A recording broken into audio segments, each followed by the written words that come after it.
Esta viagem começa no antigo porto baleeiro de New Bedford, antes de seguir para Martha's Vineyard, atravessando Buzzards Bay. Depois, a jornada se estende até Nantucket, uma antiga ilha baleeira, e segue para o norte cruzando Nantucket Sound, Cape Cod e Hyannisport, o lar dos Kennedy. Ao norte, fica o Cape Cod National Seashore, e no fim da península, encontra-se o antigo porto de Provincetown.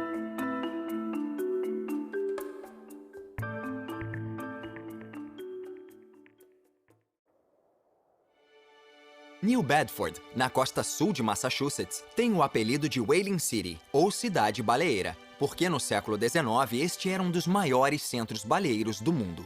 O óleo de baleia enriqueceu muito a cidade, mas no meio do século, esse óleo foi substituído por outro tipo de combustível, o petróleo, e a indústria baleeira entrou em declínio. Ela foi suplantada pela indústria do algodão e os moinhos antigos que já empregaram 30 mil pessoas. Eles ainda estão de pé, mas hoje têm outras utilidades. Na década de 1840, havia 700 navios baleeiros nos oceanos do mundo todo, e 400 deles estavam no porto de New Bedford. As viagens podiam durar anos, enquanto os capitães caçavam baleias por todos os mares. Uma boa pescaria significava grandes riquezas, e a tripulação ganhava uma comissão. Por conta disso, a caça baleeira atraía milhares de homens, que arriscavam a própria vida. Uma curiosidade é que os capitães recebiam marujos de várias raças e tratavam todos igualmente. Na década de 1840, havia até um capitão negro, Absalom Boston. A quantidade de óleo de baleia extraído foi responsável por cunhar outro apelido para New Bedford, a cidade que iluminou o mundo. No meio da cidade fica Roth Jones Duff House. Os Roth eram magnatas da indústria baleeira e construíram esta casa de estilo neogrego nos anos 1830. A casa pertenceu a mais duas pessoas com laços com a indústria baleeira. Em 1851, ela foi comprada por Edward Coffin Jones e em 1935 se tornou posse de Mark Duff. Ele restaurou a casa e o jardim, e hoje a propriedade pertence a um grupo de preservação histórica. A caça baleeira era um negócio difícil e perigoso, e os pescadores visitavam a Seaman's Bethel antes de embarcarem. A capela foi imortalizada como a Capela dos Baleeiros no clássico de Herman Melville, Moby Dick. Se o século XIX foi a grande era da navegação à vela, o século XX foi a era da aviação, com a evolução dos primeiros biplanos até os jatos modernos.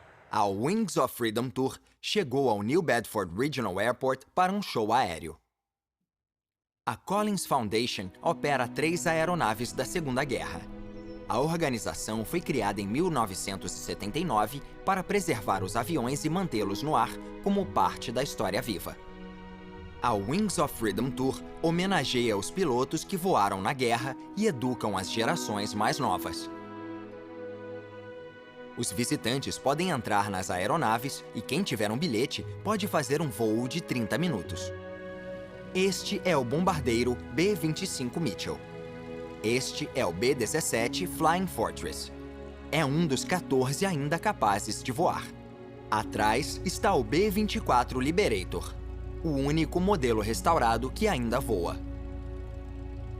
Para essas aeronaves antigas poderem voar, os custos de manutenção são altíssimos. Cada hora de voo pode custar até $5.000, e para comprar um motor novo de B-24 é preciso desembolsar quase $80 mil. O B-17 Flying Fortress é um bombardeiro pesado, famoso por seu papel no bombardeio estratégico diurno na Europa durante os anos 1940. O B significa bombardeiro, não Boeing, que criou o avião na década anterior. Aproximadamente 13 mil modelos foram construídos em um período de 10 anos.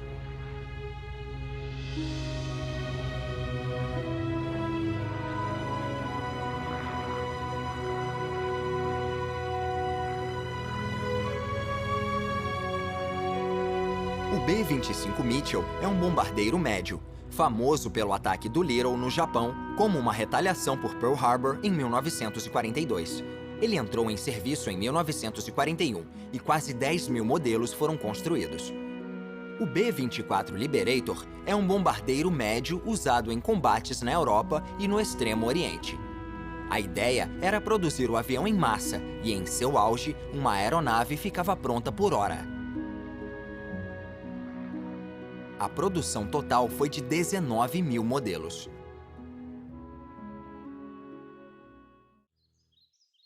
Perto do aeródromo e em muitas partes do estado existem campos de cranberry.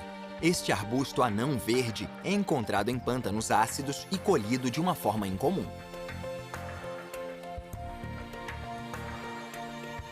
Antes da colheita, os campos de cranberry são inundados para que a água cubra 15 centímetros das plantas. Um aparelho especial utilizado há 50 anos solta os frutos da planta, permitindo que flutuem até a superfície. Depois, é fácil levar todas as cranberries até um canto do campo e colocar as frutas em caixas. As cranberries são consideradas superfrutas graças às suas qualidades nutricionais e antioxidantes. E 95% da colheita é destinada a sucos, vendida como frutas secas e usada no molho essencial no jantar do Dia de Ação de Graças americano.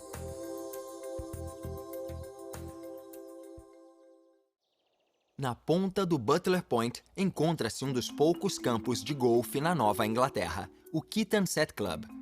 Fundado em 1922, é um dos clubes de golfe exclusivos para membros mais respeitados do país. Há anos é considerado um dos 100 melhores campos dos Estados Unidos pela mídia especializada. Kitansett é uma palavra indígena que significa perto do mar. O terceiro buraco, localizado em uma ilha, é o mais famoso. É um par 3 de 165 jardas. As bolas precisam atravessar areia e água para chegarem ao green. Se os golfistas não acertarem a ilha, vão ter que dar suas tacadas na praia, mas só se a maré estiver baixa. Na ponta da ilha encontra-se o Bird Island Light, construído em 1819. É um dos faróis mais antigos do país. Sua lanterna original teria funcionado a óleo de baleia.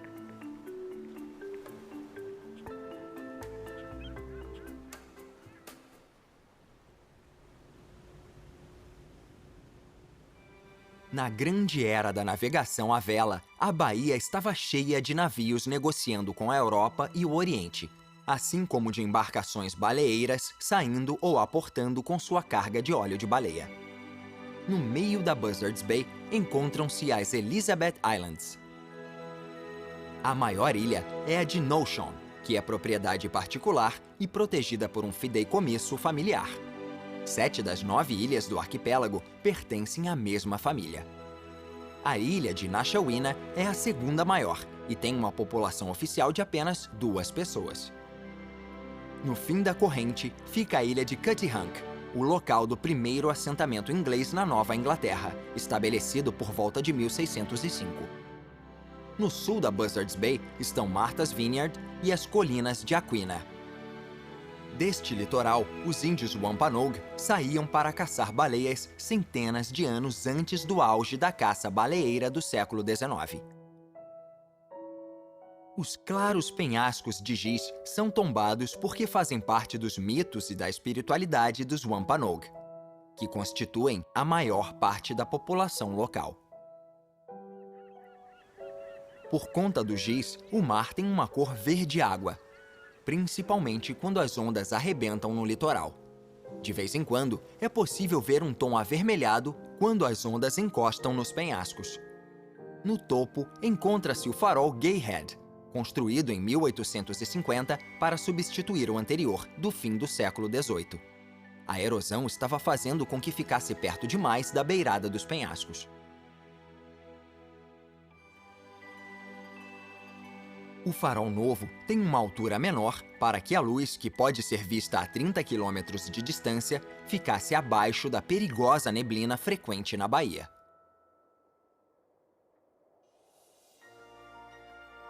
O porto de entrada principal em Martha's Vineyard é Vineyard Haven, conhecido como Knob Knocket pelos índios Wampanoag. A maior parte da cidade foi construída há pouco mais de 100 anos, porque em 1883 um incêndio terrível destruiu uma região de 20 hectares. Felizmente, algumas casas antigas sobreviveram. Hoje em dia, o turismo de verão faz a população de 3.000 pessoas aumentar. E a maioria das residências é usada apenas nessa estação.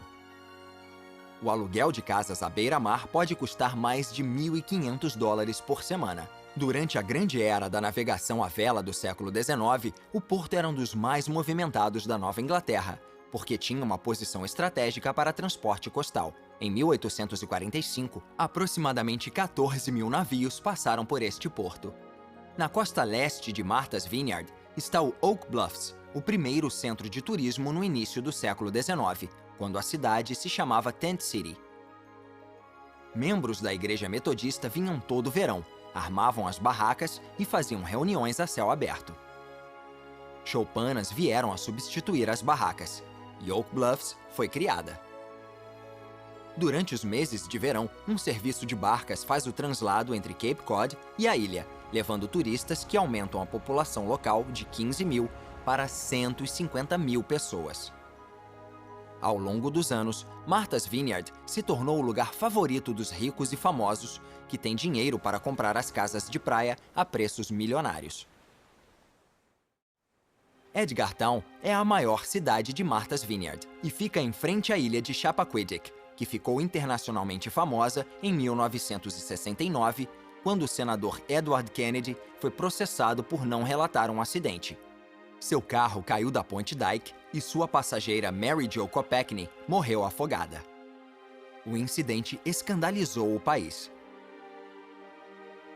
A sudeste de Martha's Vineyard está Nantucket, e a oeste encontra-se uma série de ilhas planas. A primeira é Muskeget, que hoje em dia está deserta. O acesso a ela é muito difícil e requer barcos especiais, por conta de mudanças nos bancos de areia e correntes marítimas fortes. A ilha foi designada como um patrimônio natural nacional pelo Serviço de Parques em 1980. Muskeget é talvez mais famosa por ser a colônia mais meridional de focas cinzentas do mundo. Elas também são conhecidas como focas cinzentas do Atlântico.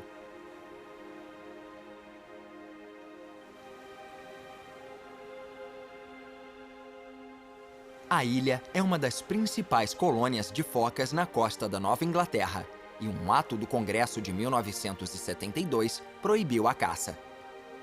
Hoje em dia, 2.000 filhotes nascem por ano a cada outono. No entanto, esse aumento na população atraiu mais tubarões brancos, que se alimentam dos filhotes vulneráveis.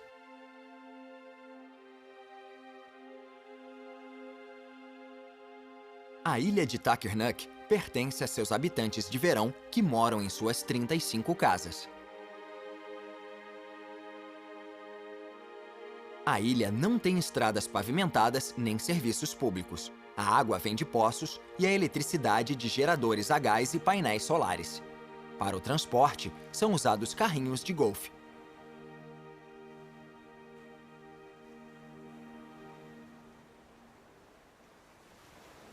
Quem não quiser uma vida tão simples, encontra em Nantucket todos os serviços públicos. A ilha inteira foi designada Distrito Histórico em 1966 para proteger a paisagem e as construções. O vilarejo de Medaket fica no lado oeste da ilha, onde se encontram casas de verão de todos os tipos e tamanhos. No verão, a população de Nantucket aumenta de 10.000 para mais de 50.000 pessoas, que vão para a ilha atrás de um clima bom, praias maravilhosas, pôres do sol gloriosos, paz e tranquilidade. Nantucket também é o nome da cidade principal na região norte da ilha e já foi o maior porto baleeiro do mundo. Em Moby Dick, Herman Melville fala sobre os habitantes que caçavam baleias no oceano. O mar é dele.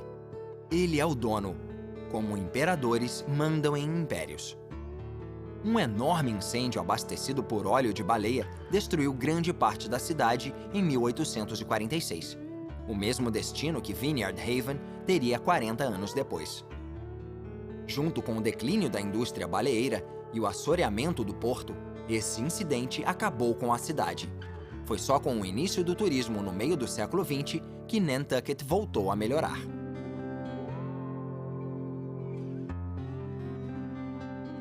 Navios baleeiros foram substituídos por catamarãs a jato, que transportam passageiros entre o continente e a ilha a mais de 60 km por hora. Os motores a jato impedem que animais sejam atingidos, já que não há hélices debaixo d'água. Também existem barcas para os carros e os visitantes mais ricos podem vir de jatinhos particulares.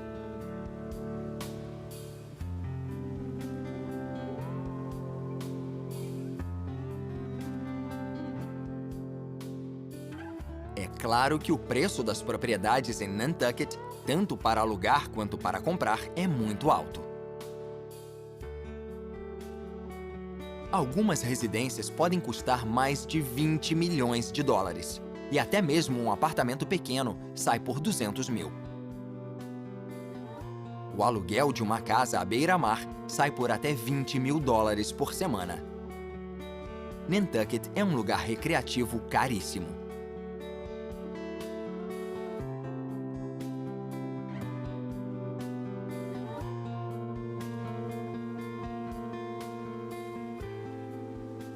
Na costa leste, em Ciscasset, os penhascos estão cheios de residências de verão caras. Mas o mar está lentamente erodindo os penhascos. E não vai demorar muito até que as casas da frente caiam e se tornem cabanas de praia. Em 2007, o farol Sankaty Head, construído em 1850, foi deslocado 100 metros para dentro para impedir que caísse no mar. Em 1843, um engenheiro registrou: existe um ponto fatal na costa de Massachusetts, onde muitos corações corajosos e navios galantes estão enterrados na mesma cova. As águas rasas de Nantucket são conhecidas e temidas por todo navegador no Atlântico. E o farol ainda brilha hoje em dia. Na ponta norte de Nantucket estão duas penínsulas finas como dedos que formam a reserva Cascade Coutu. Visitantes podem ver caranguejos ferradura, focas tomando sol, aves limícolas, cervos e até aves de rapina. E bem na ponta encontra-se o farol Greenpoint, que guia navios há mais de 3 séculos. No continente, do outro lado de Nantucket Sound, ficam Cape Cod e Hyannis. A cidade é como muitas outras da região e no verão se torna um grande centro. Mas também é muito importante para pessoas do mundo todo, como o lar de um dos presidentes americanos pós-guerra mais populares, John F. Kennedy. Ao longo da costa fica Hyannis Port, o lar dos Kennedy, e em particular de John F. Kennedy, o 35º presidente americano. O Kennedy Compound mede 2,5 hectares e é um patrimônio nacional histórico. A casa original pertencia ao pai do presidente, Joseph Kennedy, e John, com seus irmãos e irmãs, passava as férias lá. A propriedade foi usada como a base de sua campanha presidencial e depois como uma Casa Branca de verão. Ao longo dos anos, outros membros da família tiveram casas no complexo. O último morador foi o senador Edward Kennedy, e após sua morte em 2009, o Kennedy Compound se tornou um centro educativo e museu. No dia 9 de novembro de 1960, o presidente John F. Kennedy fez seu discurso de vitória no Arsenal de Hyannis, usado pela Guarda Nacional do Estado e que agora está no Registro Nacional de Lugares Históricos.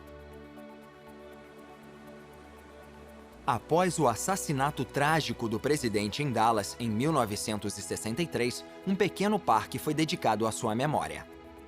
É um lugar onde as pessoas podem ficar sentadas em silêncio e ouvir o mar. E foi na água que o presidente passou dias felizes, já que a família adorava navegar. O parque tem vista para Lewis Bay, onde ele aprendeu a velejar quando criança e onde anos depois ensinou os filhos. O Cape Cod é uma península estreita em forma de U e protege a Cape Cod Bay, lugar onde os europeus começaram a caça baleeira no século XVII. No lado leste, onde o Oceano Atlântico se encontra com a Terra, fica o Cape Cod National Seashore. Mais de 60 quilômetros de costa, lagos e pinheiros. O lugar se tornou um parque nacional com a ajuda de John F. Kennedy em 1961. E por volta de 4 milhões de pessoas vão às praias virgens de lá por ano. O Seashore é uma das maravilhas de Massachusetts. E o poeta e naturalista americano do século XIX, Henry David Thoreau, disse após ficar na praia que um homem pode ficar aqui e deixar todo o país para trás.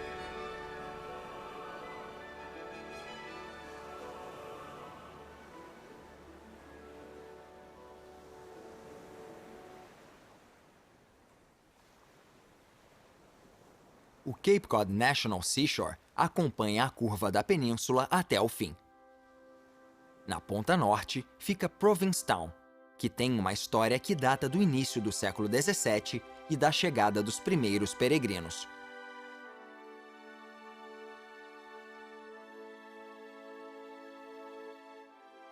Com a abundância de peixes e baleias, a cidade se desenvolveu como um grande centro de pesca durante o século XVIII. Depois da independência dos Estados Unidos, Provincetown cresceu rapidamente e até recebeu marinheiros portugueses que se assentaram na cidade após trabalhar em navios americanos.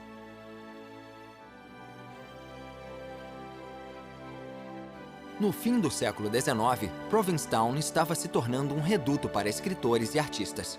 Com o declínio da indústria da pesca, a comunidade artística tomou muitos prédios. Já moraram na cidade os escritores Tennessee Williams e Eugene O'Neill, e os pintores Jackson Pollock e William de Kooning. Durante os anos 1960, o estilo da cidade agradou ao movimento hippie, porque propriedades eram baratas e os aluguéis eram baixos, principalmente durante o inverno. Na década seguinte, a cidade foi pioneira em promover o turismo gay, e é agora um dos resorts gays mais conhecidos na costa leste. Hoje em dia, Provincetown atrai 30 mil visitantes por ano. Eles vão conhecer os vários festivais, a paisagem e a costa que fazem parte do National Seashore. É interessante pensar em como os pais fundadores do país reagiriam a esta cidade artística e de pensamento vanguardista. Talvez os espíritos deles estejam olhando do monumento mais famoso da cidade, que é também a maior estrutura de granito dos Estados Unidos. Ele comemora a chegada dos peregrinos em 1620. Eles passaram 5 semanas em Cape Cod antes de seguirem para o interior. Foi em Provincetown que os peregrinos escreveram o Pacto de Mayflower, um precursor da Constituição americana. O monumento foi construído em 1907 e foi baseado na Torre Renascentista italiana em Siena, mas recebeu duras críticas por sua falta de relevância. Um arquiteto de Boston comentou: se queriam uma estrutura curiosa, era só terem escolhido a Torre de Pisa e pronto. No entanto, um antigo capitão que morou na cidade disse que parecem faróis na costa de Portugal, e Provincetown está cheia de portugueses. Hoje em dia, milhares de turistas do mundo todo sobem no monumento para terem vistas maravilhosas de Cape Cod. É o lugar perfeito para encerrar a jornada.